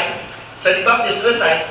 Tapi beriman sungguh-sungguh pada saat dimana tidak ada jaminan kesejahteraan, kemakmuran, kemuliaan, tapi dia tidak percaya. Oh, kita bisa beriman kalau kita dijanjikan kekuasaan, kan, dijanjikan harta, dijanjikan kemuliaan. Oh, senang sekali. Oh, saya percaya dari orang Katolik nanti bisa jadi pengusaha di sana, bisa dapat kerja di situ, bisa dapat ini dan itu. Jadi orang Katolik enak hidupnya, sejahtera. Bukan, justru Ruth memilih menjadi orang yang mengikuti Allah Israel saat dia tidak melihat apa yang sedang ditawarkan kepada dia, tapi dia percaya di depan dia Allah akan mendampingi dia. Itu beriman yang benar, bukan karena jaminan-jaminan manusiawi yang kita terima. Belajar menjadi orang yang rajin dan ulet, tidak gampang menyerah.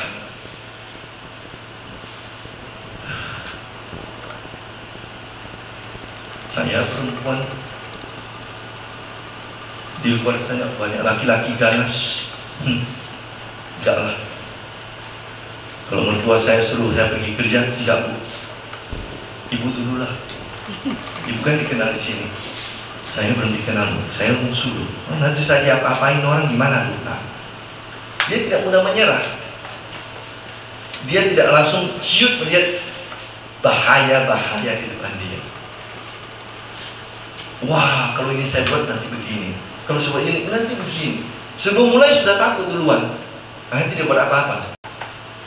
Tapi dia bilang, bu, saya pagi ini akan keluar, akan mengambil jela yang jatuh dari kemarin-kemarin di belakang orang-orang yang murah hati. Jadi dia langsung punya orang yang positif. Orang depan saya itu bukan orang ganas, itu orang jahat. Orang baik itu.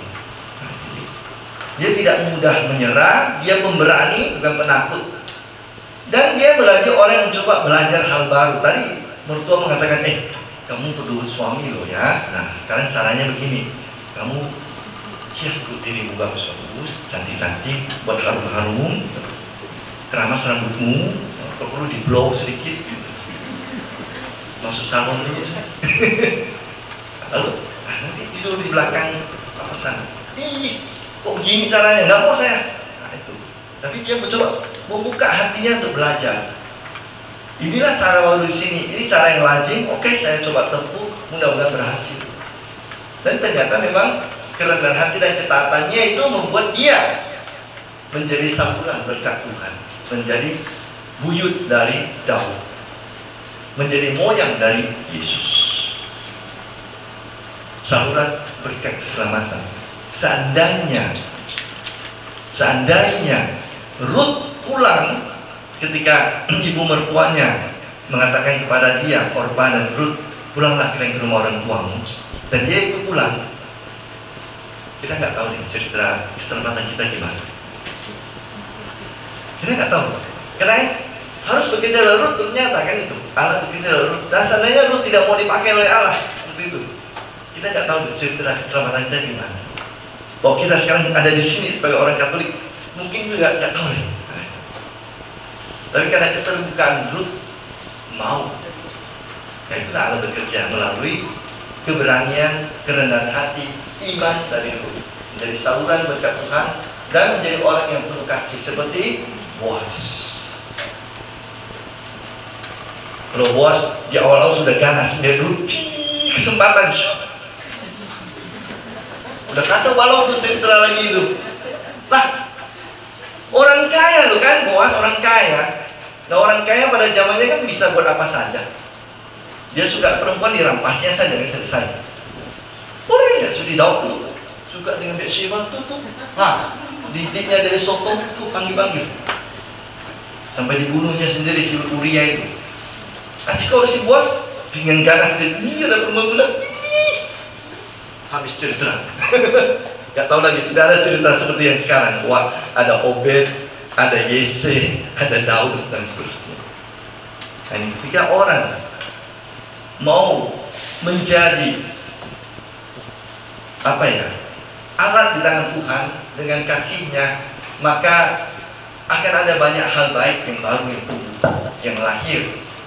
Pohon yang baik menghasilkan buah yang baik. Jadi karena itu bisa belajar untuk percaya kepada penyelenggara ilahi dan juga menerima keselamatan.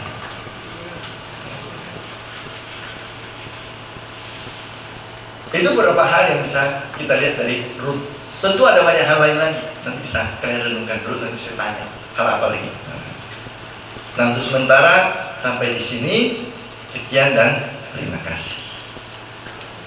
Nah, sementara kalian menunggu berpikir tentang Daud dan Rut, saya mau putar satu lagu tentang Rut.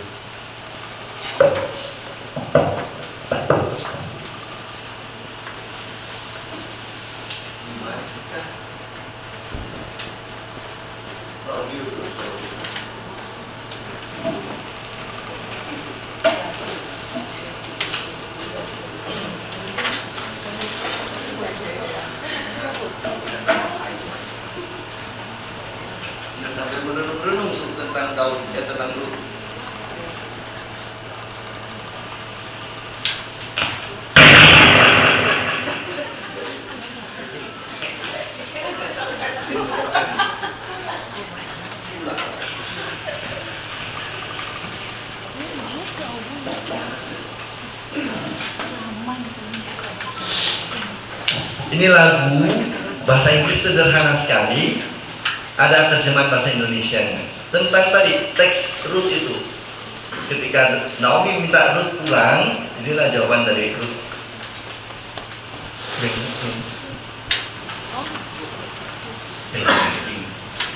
Tapi nggak ada musik, suaranya kedengaran.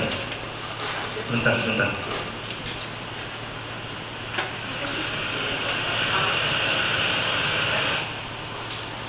Salah nampaknya.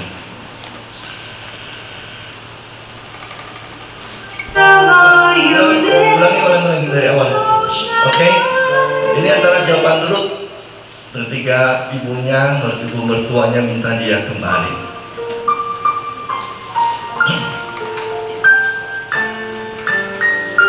Teks Inggris tapi ada terjemahan bahasa Indonesia-nya.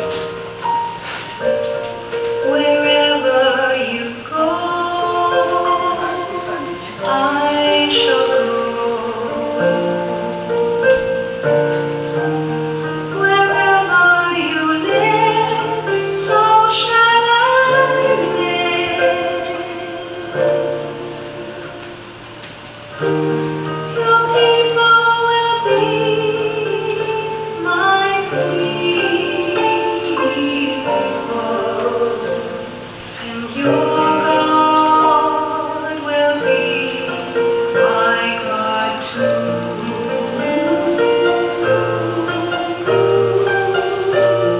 Wherever you die, I shall die.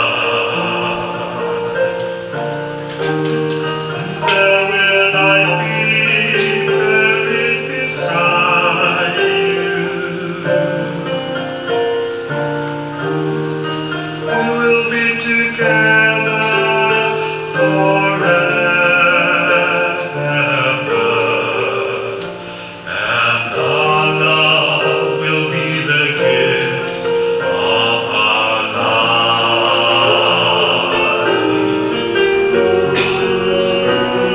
Wherever you go, I shall go.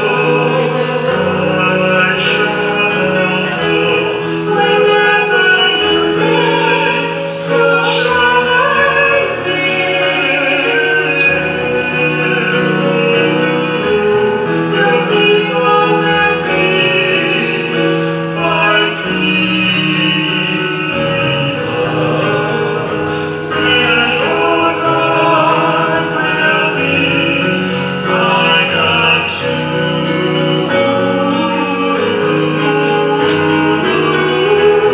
Your people will be my people, and your God will be my God too.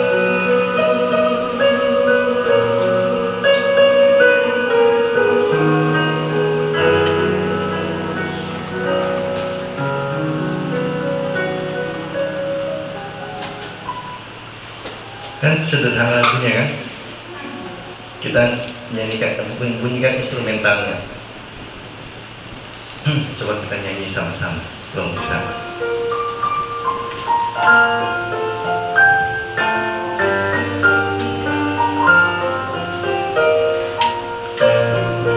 Wherever you go, I shall go. Wherever you live, so shall I live. Your people will be my people, and your God will be my God too.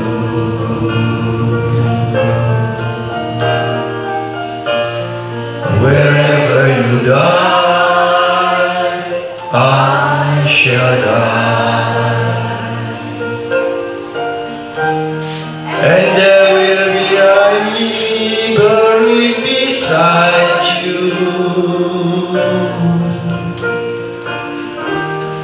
We will be together forever, and our love will be the gift of our life.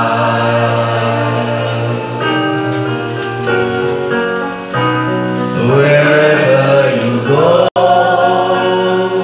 I shall go. Wherever you live, so shall I live. Your people will be my people,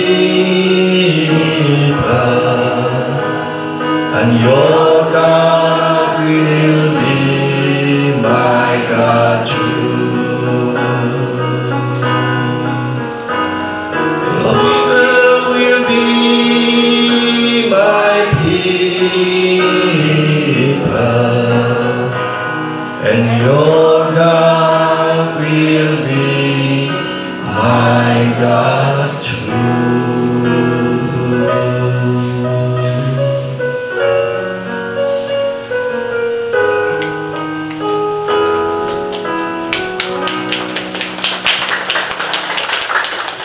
Ini untuk lagu pernikahan boleh. Baik, sekarang silakan kita bawanya waktu kurang lebih 25 menit. Saya silakan kembali kepada moderator mengaturnya.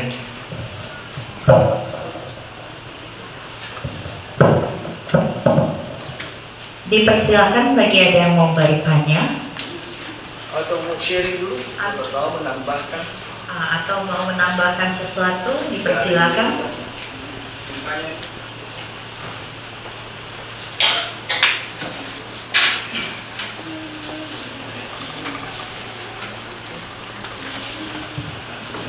Selamat malam Romo, saya Nusanto dari Paroki Santo Agustinus. Saya saya kebetulan sedang mengikuti katekumen di katedral. Dari latar belakang yang masa lalu saya pengen tahu, bukan diisi kitab Rut-nya sebenarnya Pastor, tapi saya pengen menggali lebih dalam siapa penulis kitab Rut. Itu yang pertama. Kemudian ditemukan di mana perkamen atau semacam apa ya, kayak manuskripnya kitab Rut itu ditemukan di mana? Apakah di sekitaran Laut Mati atau di gua-gua Qumran atau di mana? Kemudian bahasa yang digunakan dalam kitab ini bahasa apa? Yang aslinya, yang otentiknya, karena kita kan tahu ini terjemahannya Pastor. Mohon maaf, mungkin pertanyaan saya agak menyimpang dari tema ya. Terima kasih Pastor. Baik, kitab Rut adalah kitab dari yang disebut dengan bagian kitab-kitab sejarah dalam Perjanjian Lama ya. Ada 4 kelompok.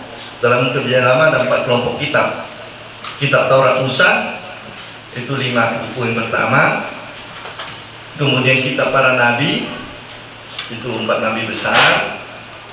Yesaya, Yeremia, Yeskiel dan Daniel, dan 12 nabi kecil dari Amos, Hosea dan sampai dengan Habakuk, Zefania. Lalu bagian ketiga adalah kitab-kitab sejarah. Itulah yang bercerita sejarah orang Israel. Nah, kitab sejarah ini datang dari zaman berbeda-beda, tidak dari waktu yang sama. Nah, kebanyakan kitab-kitab sejarah ini termasuk Rut itu datang sesudah atau kurang lebih sekitar apa? Sekitar pembuangan ke Babel. Jadi kita tahu pembuangan Babel tahun 500-an. 570, 580 sebelum Masehi sampai 530-an, 520-an Masehi. Jadi sekitar itu muncullah cerita-cerita yang mungkin sebelumnya sudah dalam bentuk lisan tentang sejarah orang Israel. Ingat, Rut itu adalah nenek moyang Daud. Berarti sebelum kitab sejarah raja-raja, sebelum 1-2 Samuel mungkin. Jadi demikian dia lebih tua dari kitab mungkin Samuel atau raja-raja. Jadi boleh kita katakan perkiraan. Kita tidak punya tanggung jawab pasti, tahun pasti, tapi sekitar itu tadi masa pembuangan ke Babel tahun 500-an Masehi. Saat orang-orang Yahudi mulai mengumpulkan cerita sejarah mereka. Kenapa mereka sekarang di pembuangan di Babel? Mereka tidak punya banyak kerja. Nah, kesempatan sekarang mereka pakai untuk merekam kembali apa yang sudah mereka dengar dari nenek moyang mereka turun temurun. Nah, sekarang ada ahli-ahli kitab, ada ahli-ahli sejarah, punya waktu cukup, silakan menuangkannya dalam bentuk tulisan. Nah, jadi kita menemukannya itu bukan di Laut Mati, tetapi kebanyakan itu biasanya ditemukan dari perpustakaan-perpustakaan tertentu, penggalian-penggalian, misalnya ada yang disebut dengan Kodeks Sinaiticus. Kodeks Sinaiticus itu dari abad ke-5 Masehi didapatkan, tapi teks itu sudah sebelumnya ada. Nah, Kodeks Sinaiticus memuat kisah Rut. Ya, itu salah satu dari kumpulan perkamen yang membuat kitab suci lengkap, itu termasuk Sinaiticus. Itu kurang lebih yang bisa kita katakan yang agak lengkap di situ. Jadi mungkin abad ke-5 Masehi itu sudah ada, tapi sebelumnya kisahnya pasti sudah ada. Nah ini adalah perjanjian lama, maka teks yang bahasa yang dipakai adalah Ibrani, bahasa Ibrani. Bukan, bahasa Aramaik itu bahasa ibu Yesus, tetapi teks perjanjian lama umumnya ditulis dalam bahasa Ibrani. Jadi bahasa yang dipakai sebelum bahasa Aram. Pada zaman Yesus bahasa Ibrani tidak dipakai lagi untuk percakapan sehari-hari, tapi tetap bahasa doa. Bahasa yang dipakai oleh mereka adalah Aramaik waktu zaman Yesus. Kemungkinan besar dari Sinaiticus, karena itu memuat teks yang lengkap dari perjanjian lama dan perjanjian baru, termasuk Rut. Tapi mungkin ada perkamen yang mungkin secara kita tahu bahwa dalam teks-teks kitab suci ini kadang-kadang ditemukan sebagian sepotong atau apa yang tidak lengkap contohnya ya. Tapi yang lengkap saya tahu adalah Sinaiticus. Gitu. Tapi mungkin ada lagi perkamen lain atau papirus lain sebelumnya, nanti saya akan coba lihat. Mazmur itu juga dikumpulkan lengkap pada zaman pembuangan ke Babel itu juga. Nah, seperti 5 Taurat Musa itu, di situ zamannya juga lengkap. Mazmur juga di situ sudah lengkap. Nah, silakan.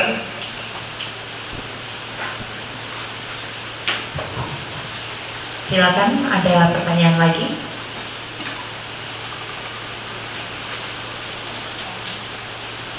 Kalau nggak ada pertanyaan, pastor yang nggak tanya loh. Oke.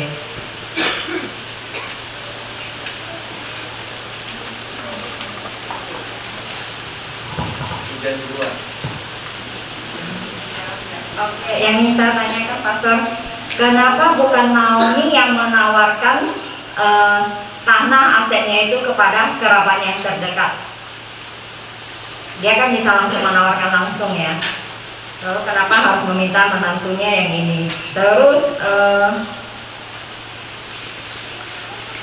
si Boaz dia berkata kepada Rut, sekarang engkau menunjukkan kasihmu lebih nyata lagi daripada yang pertama kali itu. Karena engkau tidak mengejar-ngejar orang muda, baik yang miskin maupun yang kaya. Ini kata Boaz. Ini maksudnya seperti apa ya? Baik, yang pertama, mengapa Naomi tidak berinisiatif? Tidak perlu Naomi berinisiatif, karena ini adalah hukum Israel. Hukum perjanjian lama, kalau ada keluarga yang tidak mempunyai keturunan, ya, maka sanaknya yang paling dekat harus mengambil inisiatif untuk menolong mereka. Jadi yang sudah terpuruk ini jangan disuruh makin terpuruk lagi datang dan minta bantuan. Kalian sudah tahu sebenarnya aturan ini, harusnya kalian mulai membuatnya. Nah, ternyata mungkin Naomi menunggu-nunggu, belum ada inisiatif dari sanak yang terdekat itu. Sementara Boaz bukan sanak yang paling dekat, dia nomor 2. Dia nomor 2 paling dekat. Harusnya sanak yang paling dekat itu yang datang berinisiatif untuk membantu keluarga Naomi. Tetapi ternyata tidak. Lalu Naomi mempunyai pandangan yang positif tentang Boaz. Lalu dia meminta supaya Rut, cobalah kamu minta bantuan Boaz dengan cara itu. Dan Boaz kan tahu bahwa dia sebenarnya punya juga wewenang untuk menolong, menembus istilahnya keluarga Naomi, tetapi dia harus memberi kesempatan kepada yang paling dekat dulu. Makanya mereka berunding di gerbang kota. Gerbang kota itu adalah tempat di mana selalu seperti kita sekarang ke gedung DPR lah. Jadi zaman dulu, orang-orang dulu, DPR itu adalah gerbang kota. Segala yang penting dibicarakan di gerbang kota. Ingat kasus Stefanus, jadi hukum di gerbang kota. Nah, itu. Jadi situlah dibicarakan hal-hal penting, termasuk juga tentang tadi siapa menembus siapa, siapa menolong siapa, dan harus diputuskan di depan orang banyak, sah, orang tua dan orang banyak. Baru itulah kesaksian yang sah itu. Dengan menyerahkan sandal, artinya yang berhak tadi itu yang pertama menyerahkan sandal kepada yang nomor 2. Itu maksudnya. Sekarang inilah kuserahkan hakku kepadamu. Nah, Boaz sekarang boleh bertindak karena dia diurutan nomor 2. Yang kedua, tadi tentang Boas ya. Aku sekarang makin mengerti engkau semakin baik. Karena apa? Karena ya Boas berbicara tentang kecenderungan manusia kan itu. Kamu perempuan muda mencari calon bukan dari orang muda. Kamu cari yang sudah tua dari saya. Jadi saya tahu apa itu adalah, sebenarnya dia juga sudah tahu bahwa itu adalah inisiatif dari tentu dari Naomi yang meminta bantuan dia. Kalau sebagai orang muda tentu dia lebih suka mencari orang muda yang bukan usianya terpisah 20-30 tahun, tapi usia mungkin terpisah 2-3 tahun kan itu. Kamu suka laki-laki yang lebih muda, yang muda atau yang sudah tua kalau sebagai komitmen? Yang muda toh? Nah itu. Jadi sekarang kamu cari saya yang sudah tua, yang sudah 30 tahun lebih tua dari kamu. Berarti kamu memang bukan mencari nafsu, tapi memang mencari karena memang melakukan keinginan dari orang tua. Aku semakin yakin bahwa kamu yang sungguh-sungguh adalah istri yang baik.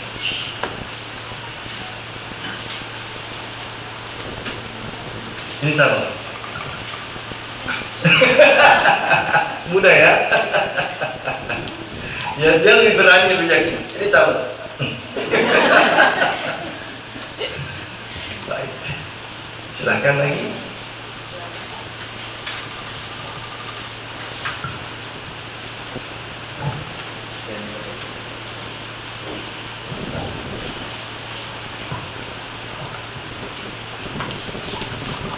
Ya, Pastor, saya ingin bertanya.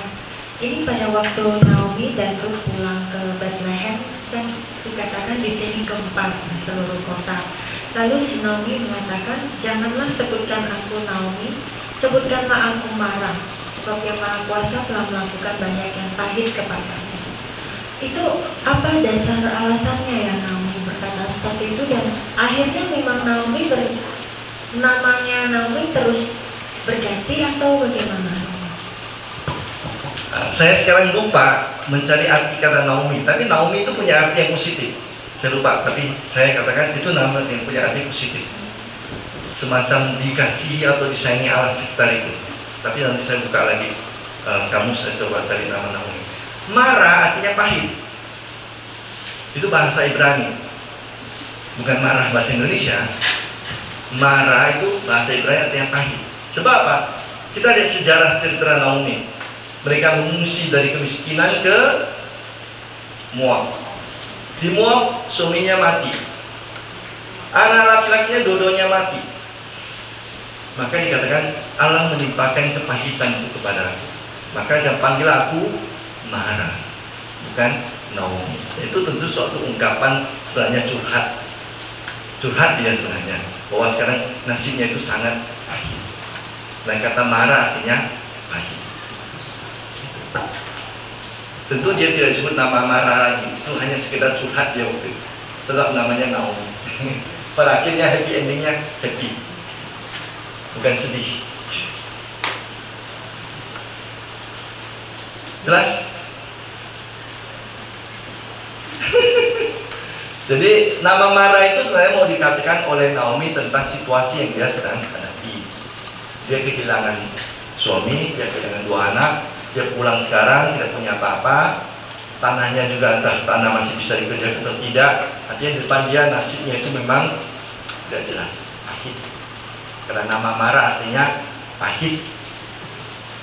Itu hanya semacam apa namanya, kita pakai istilahnya ya, julukan lah, julukan gitu. Nah, misalnya nama aslinya ini tapi dipanggil si kecil, itu contohnya. Kenapa? Badannya kecil. Lalu siapa dipanggil? Kenapa dipanggil si Mara? Nih, dulu nasibnya dulu pahit semua terus. Contohnya ini. Maka panggilan namanya si Mara. Itu nama julukan saja. Itu curhat dia tentang dirinya, situasinya.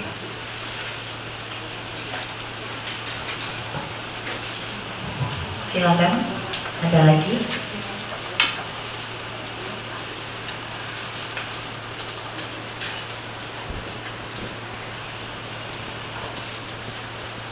Ayo, jangan malu-malu. Ada lagi? Kalau tidak ada, Ya kan sudah selesai kan, syukur kan. Tidak usah sampai jam 9 kan.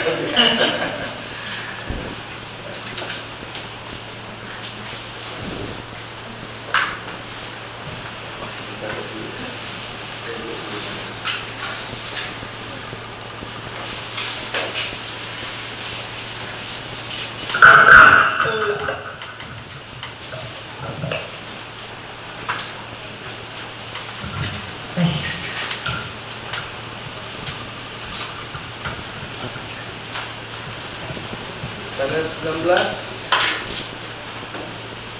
Tobat sampai jam berapa? Jam 5 mulai sampai dengan jam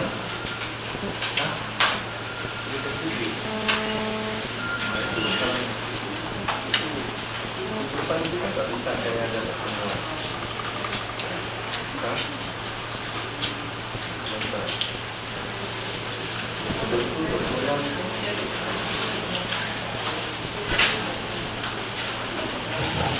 Baik, jadi nampaknya untuk bulan ini tidak ada kemungkinan banyak lagi karena minggu depan kami ada pertemuan di Tirtaria untuk mereka kerja para pastor yang kerja di paroki, yayasan dan komisi. Saya harus ada di sana. Tanggal 19 sebenarnya bisa, tetapi masalahnya adalah 19 itu jadwal sakramen tobat di sini jam 5 sampai dengan jam 7. Saya nanti takutnya itu harus sampai jam 7 di sana di kamar pengakuan. Jangan pula lebih. Kadang-kadang ada orang yang kita sudah mau keluar, pastor satu orang lagi gitu kan. Kasian juga kita kan, satu orang lagi. Ternyata setelah satu orang datang lagi 2 orang di belakangnya itu. Berharap pinak yang satu orang itu. Seperti kemarin lah hari Sabtu. Kan sini ada jadwal di Gembala Baik setiap Sabtu sore itu jam 5 sampai jam 5.45 itu ada kesempatan mengaku dosa. Saya misa suatu sore jam 6. Jadi saya duduk jam 5. Ya awal belum ada masuk. Tapi setelah 10 menit datang orang 1, 2, 3, 4, 5. Wih, sampai 7, 8 orang sudah kulihat jam 5 lewat 46 sudah mau keluar kan, datang lagi, pastor 31 orang katanya. Oh saya sempatlah 1 orang karena jam 6 dong misalnya. Keluar lagi, pastor 1 orang lagi. Akhirnya tinggal 3 menit saya baru bisa masuk ke sakristi. Sudah gelisah orang di sakristi, kok pastornya belum masuk sakristi, 3 menit lagi sudah mau misa. Itu yang terjadi tuh. Jadi kalau tahun minggu depan itu memang dikatakan sampai jam 7, saya takutnya itu jam 7-nya itu bisa panjang. Nah, itu rasanya agak riskan tanggal 19. 26 kami ada rekoleksi penyucian imam untuk menyambut misa Krisma. Seluruh imam akan berkumpul untuk rekoleksi mulai dari Selasa sampai dengan Rabu. Jadi kemungkinan besar adalah sesudah Paskah. Ya, sesudah Paskah nanti akan diberitahu tanggal berapa. Asal jangan lari semua ya, dan menunggu lama nggak ada lagi ini. Nah, malam ini banyak wajah baru, banyak. Saya lihat sini. Nah, itu wajah baru malam ini. Selamat datang untuk semuanya, jangan bosan. Jadi nanti setelah Paskah saya akan informasikan persisnya tanggal berapa. Yang jelas Selasa malam dan temanya nanti akan diberitahu juga. Begitu. Baik.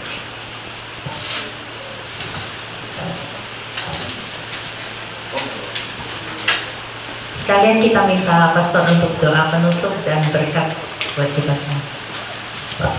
Marilah berdoa dalam nama Bapa, Putra dan Roh Kudus. Amin.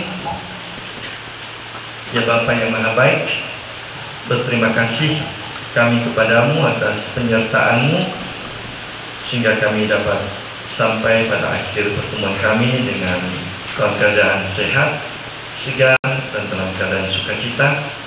Kami percaya bahwa apa yang kami bicarakan bersama tentu dengan satu dan lain cara bukan hanya menambah pengetahuan kami, tapi juga menambah iman kami kepadamu, akan belas kasih-Mu dalam hidup kami, dan juga semoga kami dapat mencontoh hal-hal yang baik dari tokoh yang kami bicarakan pada malam ini, yang Ruth.